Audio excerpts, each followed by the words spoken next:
అలాంటి వీడియోలు చేయడానికి వెనకాడను అంటారు ఇప్పటికైనా. డెఫినెట్లీ అది ఒకటి. ఇంకోటి కూడా నేను ఈ సందర్భంగా చెప్పాలనుకుంటున్నాను. అసలు న్యూస్ చూడాలంటే భయమేస్తుంది. ఎందుకంటే నిజంగా నేను ఒక బూతులు నేను ఎప్పుడు మాట్లాడను, కానీ ఇప్పుడు మాట్లాడుతున్నా.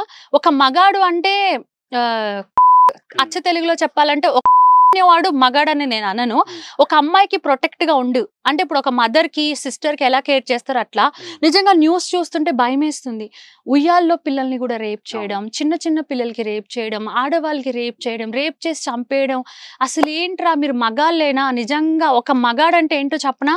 ఒక అమ్మాయికి ఇష్టం లేకుండా అమ్మాయి ఒంటి మీద చెయ్యకూడదు. ఒక మగాడంటే ఫ్యామిలీ భారం అంటే ఫ్యామిలీకి అంతా చూసుకోవాలి, పెళ్ళం పిల్లలకి కంట్లోంచి నీళ్ళు రాకుండా చూసుకోవాలి, ప్రతి అమ్మాయికి ప్రొటెక్ట్ చేయాలి. అలాంటి వాడు మగాడంటే మేము మగాళ్ళం అని చిన్న చిన్న పిల్లలకి కూడా ఇలా చేస్తున్నారు. అసలు నిజంగా పేరెంట్స్ అందరూ ఆడపిల్లల్ని కనడమే పాపమా? చాలా భయం వేస్తుంది నాకైతే. నిజంగా మన బయట ఏమో తెలియదు, మన ఇండియాలో మాత్రం ఇలా చాలా జరుగుతున్నాయి. ఏదో చీకటి గదిలో ఉరేసి అలా చేయకూడదు. చాలా గట్టి పనిష్మెంట్స్ ఇవ్వాలి. నడి రోడ్డులో అలాంటి వాళ్ళకి చాలా గట్టి పనిష్మెంట్స్ ఇవ్వాలి.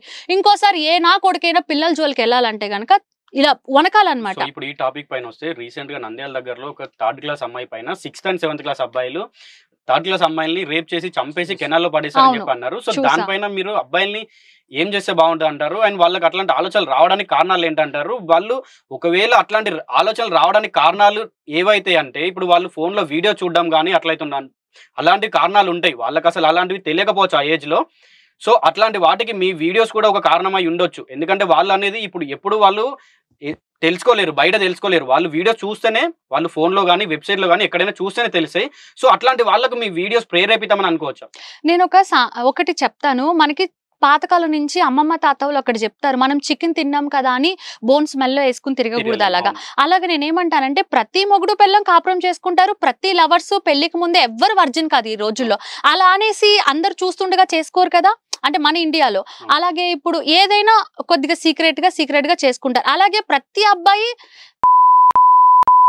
అంత మాత్రాన బయట చేయడు కదా. అలా నేనేమంటానంటే మన బాడీకి ఆకలి నిద్ర ఎలాగో ఫీలింగ్స్ అనేది కూడా అలాగే. అలా అని చెప్పేసి రోడ్డు మీదకి వెళ్ళిపోయి ఇప్పుడు దొంగతనాలు కొంతమంది చేస్తారు, దట్ ఈస్ రాంగ్. అలాగే కొంతమంది ఇలా మానభంగాలు అలా చేస్తున్నారు, రేప్స్, దట్ ఈస్ రాంగ్. నీకు ఆకలేసినప్పుడు నీ ఇంట్లో నువ్వు వండుకుని తినాలి, దట్ ఈస్ రైట్. అంతేగాని ఎవరిదో దొంగతనం చేయకూడదు కదా. అట్లా ఫీలింగ్ వచ్చినప్పుడు నీకు ఒక గర్ల్ ఫ్రెండో నీకు ఒక వైఫో ఉంటది, వాళ్ళు కూడా ఇష్టపడితేనే చేయాలి.